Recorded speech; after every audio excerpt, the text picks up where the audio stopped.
So, while it was fun to talk about the Guardians and have a little bit of positivity in our life, it is time to talk about the Oakland Athletics. This I will do team, my best. I'll do my best to defend them as Brad goes off. Go ahead, Brad. oh God, this team last year, they finished off their sell of like a good core of a franchise. They traded away Frankie Montas at the trade deadline. They went 60 and 102. Um, this is the team. We'll talk about it and I'll explain this more in their offseason. This is the team that founded Moneyball, and they are out of date. What was It's their over. offseason? So going out, we had a lot more players going out, but a lot of the moves had to do with trades. Chad Pinder went to the Reds, Kyle Muller. So and then they acquired Kyle Muller, Freddie Tarnock, Robert Salinas, and Manny Pena from Atlanta for Sean Murphy, which was honestly a lot more of a fleece than people give it credit. I think the Braves completely won that Oh trade. yeah. No, the winner of that trade was the freaking Brewers. Yeah, the Brewers came out on top of that one. I mean, they got a really good offensive catcher, but I mean, at the same time, there were two winners and one loser, and we're talking about the loser right now. Yeah. However, they did acquire God, Estuary Ruiz from Milwaukee in that same trade for Sean Murphy, and I honestly am very high on this guy. We'll talk about his stats in a little bit, but I know Brad's probably not as high. Got like Aledmys six Diaz, power on the 2080 scale. yeah. Aledmys Diaz on a 2-year deal, Jace Peterson on a 2-year deal, Trevor May on a 1-year deal with incentives. He would be the highest paid player on this roster. They signed another Japanese player, Shintaro Fujinami, on a 1-year, $3 million deal. They got JJ Bleday from the Miami Marlins for AJ Puck in a move that might pan out in the future. And then they also signed Jesus Aguilar on a 1-year deal. All very cheap deals. A lot of gambles, a lot of 1-year flip 'em deals. And I mean, at least they're being somewhat active, but it's proving that this is just not going to work out for them. The reason I bring up my point is in the past, like they've gone through this 5, 6 year cycle and they've succeeded. They've got good prospects, they've developed them. This time around, they've got good prospects. Have they been good prospects, though? Is the genuine question. Kyle Muller, at his best, projects to be a 3 to 4 starter. Tarnik and Salinas right now are minor league relievers. Manny Pena is a 36-year-old catcher. Estrella Ruiz is someone with 6 power on the 2080 scale, and you just traded away one of the best catchers in baseball. Like, you didn't get much of a return for him either. You know, the amount you could have traded him to the Cardinals and gotten a better package. You could have traded him to the Yankees and gotten a better package. You could have traded him so many places, but you know what? Now they're paying 1% of their payroll to the Atlanta Braves Foundation or something like that. Because Sean Murphy's a Brave and he's going to be there for the next 6 years. And they really didn't get anything back. I just I don't understand. This owner for the A's has to have at least some money to spend. And if he doesn't, he should give it to someone else that would spend it. I'm not saying Cohen money, but like this is the worst team in baseball because the owner is not willing to give back to the family. There's a real fan base out here that roots for this team. Can you imagine rooting for this team? I mean, this is just got to be the worst experience ever, man. I mean, Their there's no owner there's no isn't even the poorest in baseball. He's got $2.4 billion to his name. yeah, he's just not willing to spend. Exactly. Sell the team. That is all. I mean, what you've assembled here could go down as one of the worst, on paper skill rosters in history, other than maybe the, expansion Mets team, which was horrible. But Yeah. this is a very bad team. I would say if they didn't go out and get Fujinami in the offseason, I would say this is probably the worst team I've ever seen. I think now It you might have, still be. I think it could be still. I mean, Fujinami is still like that boosts them up, that cuts their lead to like, I mean, like it's like still being down 40 in a basketball game. This is horrible. He pitched against the Dodgers today, and so right now he's projected to be their ace, Shintaro Fujinami. He went 4 2/3. He only allowed one earned. He walked five and struck out four. When we talked about him coming over, when we previewed him, we talked about him. We mentioned the walk issue, and it has been a glaring issue. The stuff's there. The stuff is good, but he can't throw strikes at all. And this offense isn't going to outscore his walks. Yeah. I mean, I was gonna mention it today that Fujinami, quote, beat the Dodgers, but I mean, he really didn't. I mean, 4 2/3 is not crazy, but I am happy to see that he's, doing well in the earned runs department, but the walk issue is very bad. He's got control issues. His Ks per nine in the Japanese league and in spring trading is still, at an elite level. I think it's like 12 or 13 Hmm. total. But the walks per nine is just it's going to, outweigh that almost. It's just not going to be good enough. Fujinami is the guy that has a lot of upside, but in this A's organization, you can only go so far. Yeah. I mean, the rest of their rotation is James Kaprelian. He was a good story a couple of years ago. His mom passed away from cancer. He had a good first couple of starts. He's 29 and he's one of their top prospects or prospects in quotes. He's young. He doesn't have much service time. JP Sears and Ken Waldachuk are both in that rotation. They both came over in the trade for Frankie Montas and Lou Trevino. Um, Ken Waldachuk is the only one that's actually a prospect in quotes. Last year, the things looked good for him. At least like the material things. You can't really look at the ERA and be like, "Wow, that was a really nice 4.93 ERA you've got there." Um, and lastly, to wrap out the rotation, you've got Drew Rosinski. I don't know who he is. I don't think many people do. The last time I, he I, pitched in Major League Baseball was 2018. if that's not a look of desperation, man, that's very concerning as an organization. Like they have to be, someone has to call him out on this. I mean, they've been getting called out, but I don't think it's enough. Obviously you got Paul Blackburn in that rotation, but he's injured right now. And the fact Gotta, that he was year all-star last year is like kind of just shows how bad the team was around him. I'm not even. It might not have been an accident that he stubbed his finger or something. Like maybe he's just like, Yeah, get maybe me he out just of didn't want to. Oakland. Yeah. Yeah. So right now their bullpen. We talked about this yesterday or the other day when we posted our Tigers episode. We said that their bullpen. We compared it to the Athletics, and Stev's like mentioned it. He's like, they can't be the worst in baseball. There's the Athletics, and I'm like, this bullpen's actually better than the Tigers bullpen. This is probably the best part of this team. They've got their highest paid player in Trevor May, Zach Jackson, Danny Jimenez, Domingo Acevedo, Sam Maul, Chad Smith, Drew Steckenrider, and Adam Oller. Um, I know I know five of these eight names. I know So four. So yeah, I mean, so I think by the end of the season, you're not going to see the guys you recognize anymore. I mean, especially playoff teams that are pushing for a playoff spot, or I mean, even a big playoff push. I think guys like Trevor May would be pretty useful on teams like that. So I think there's definitely going to be something they consider at the trade deadline. I don't think you're going to see Trevor May in a A's uniform by the end of the season. agreed. Drew Steckenrider was good on the Mariners a couple Yeah. years ago, but he's just been injury plagued. So they picked him up. That has potential for another trade deadline piece right there. But it's okay. Danny Jimenez had a really good slider last year that was super effective.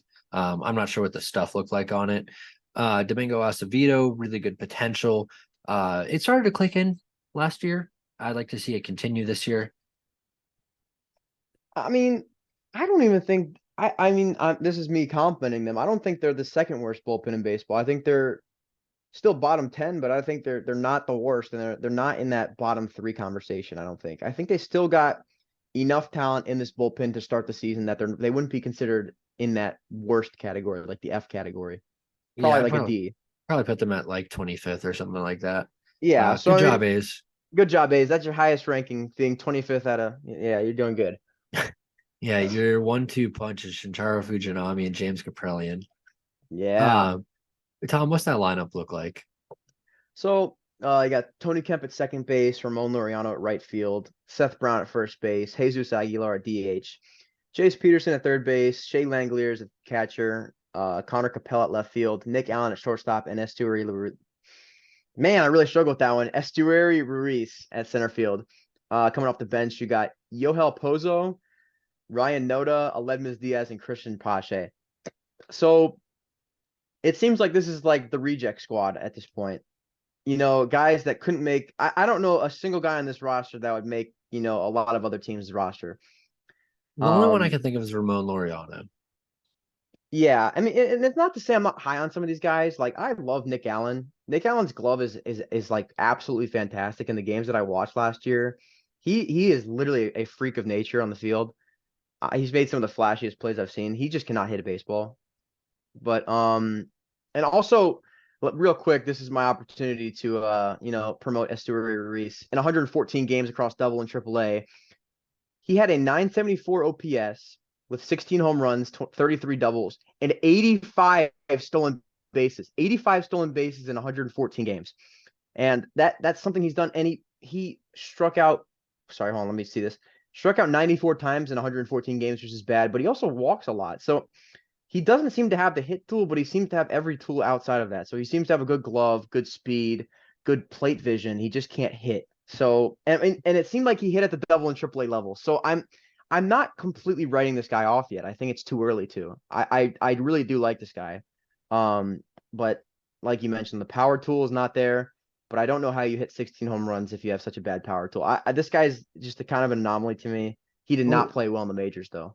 no, he was horrible in the majors. He could also play in Yeah. like a juiced league, like Is a that the, elevation, something like that. It's also his average exit velocity and his 28 batting balls was 73 miles an hour. I mean, so That's bad. speed demons bounce around the league a lot. Like guys like Billy Hamilton, Ricky Henderson. I mean, those guys played on every single team in the major leagues. So maybe you'll see a guy like Esteury Ruiz make these postseason rosters. Every year you'll see how the You hell, I mean, don't how trade does, Sean Murphy for Billy Hamilton.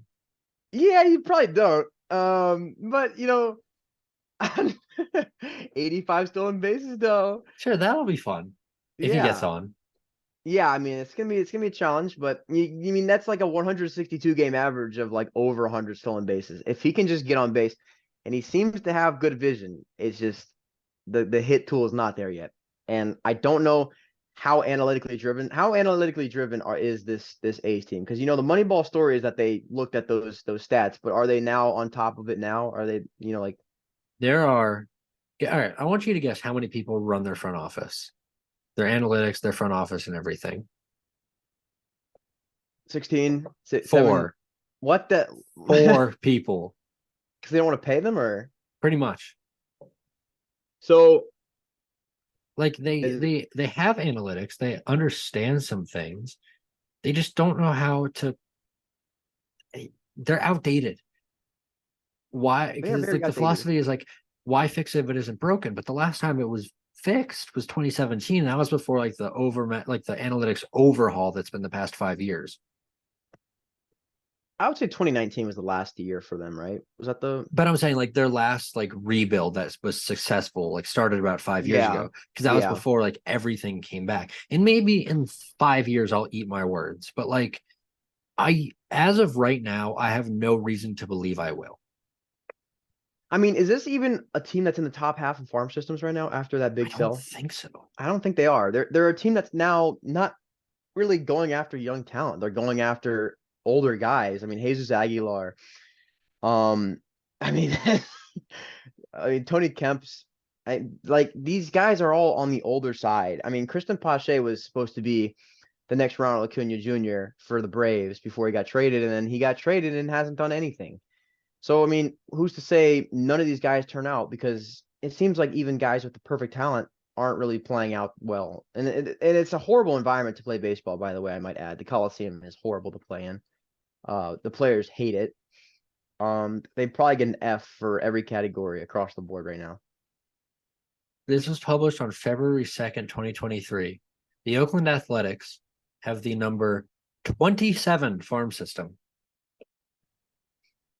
See, how does that happen? I mean, so like you got teams that are competing year after year that have higher farm systems, and then you have teams that sell the entire organization, and you're in 27th out of 30. It's Um, in their prospect central. They have one good player. His name is Mason Miller.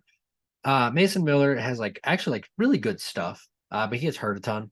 He's got a 70 grade fastball, sits like high 90s, tops 99. Good shape on it. He's going to be a reliever, probably be up this year if he stays healthy. He's just very, very injury prone.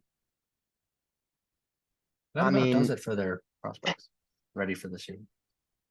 I guess the big thing is Shea Langoliers, but by the time this rebuild's done, Shea will be out of the league probably. Um, it's Let's gonna. talk about him real quick. Like, I mean, talk me up. he's got potential. I think he won the player of the game last year in the All-Star Futures game. He's got a good hit tool. I don't know about the glove, but he seems like a guy that was. I mean, he was in the system, raking before they traded Sean Murphy. I don't know if they always had the plan to get rid of Sean Murphy, but I don't know. I mean, is he good behind the play? I gotta check his He's defensive. got a really, really good arm, but the blocking and receiving are not there. That's what I assumed when I looked at his profile. But like this when this guy is your number one guy, like he is your star I mean, who is the star in this lineup? You think it's Ramon Laureano or you think it's Shea Langoliers? Because I they're go not Shea they're really not really. Langoliers. Yeah, because Ramon Laureano got busted for roids and then hasn't really looked the same since. I can check his percentile. Did he play a lot of I last know season he though? was suspended. He The whole got season? busted for roids. Yeah. Yeah, I don't know how that comeback's gonna go for him. It's not very common that guys come back from, getting busted by roids and, play just as good as they when they left off.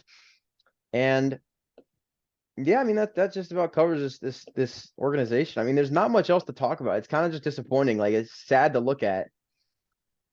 I mean, do you want to get into your predictions? I'll start it off with Stevs. I think Stevs was the most positive of us, and we Yeah, could really use some positivity right now. before we Uh, go back to the negativity, that's good. yeah, Stevs predicted them to be 58 and 104. That's really generous of him. His MVP was Shea Langoliers. The Cy Young was Paul Blackburn. It's only a finger injury. That's what his text said. And for breakout and most important, he put Shintaro Fujinami just because trade deadline piece could get a little bit of a package. I mean, that's not bad. I had them going a little lower, and I know you have them going the lowest, so I'll let you go last. I'll go in the middle. I had them going 52 and 110. My Reds I record. Yeah. And I wrote Shintaro Fujinami for I think literally everything, but let me go and double check that really quick. I had their MVP being Shintaro Fujinami, most important being Fujinami for the trade deadline piece. Cy Young being Fujinami. And then the breakout, no, I had Esteury Ruiz because because he might steal 20 bases while hitting 195. Brad, what are your thoughts on that? I don't like him. I love Esteury. He might steal a base. He might Um, steal. he might a base. Yeah. For the MVP, I put Seth Brown. Okay. He did have a 338 expected WOBA last year. He was actually semi decent. 749 OPS. That might be the highest on this team in all honesty. Um, he had a like gold card in MLB the show. That was pretty cool. I don't think the A's are gonna have any of those this year. For their Cy Young, I put Domingo Acevedo, the reliever. For breakout and most important, I put Ramon Laureano because if he recovers, he could actually be like a semi decent trade deadline package and get sent to a team that needs a center fielder.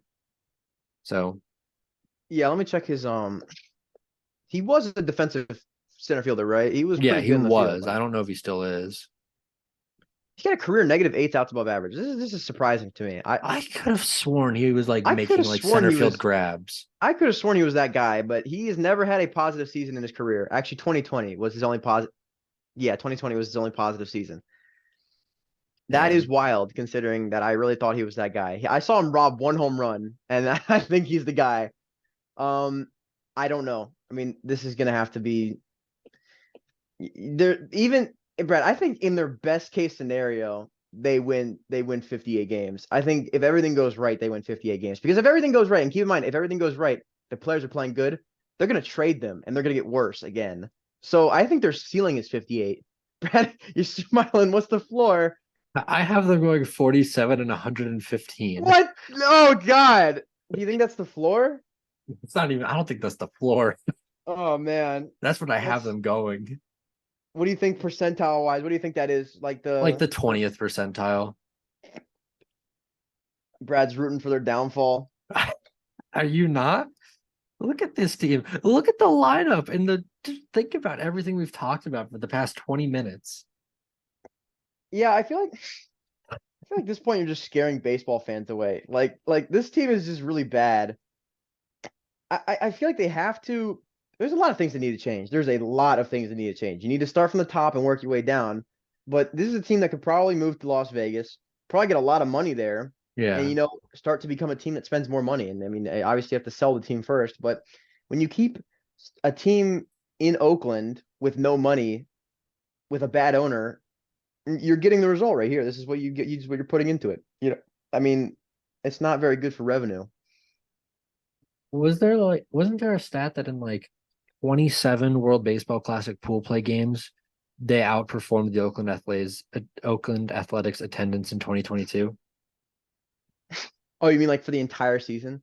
Yeah, That's very possible. I went to an A's game way back. When did they have Sonny Gray? 2018, Yeah, that was 2017. and even during those years, they were supposed to be pretty good. I mean, not like good, but they were competing. They were beginning to compete. I will tell you, there was no one at the field. The field was empty, and it smells bad. Was there a stray cat?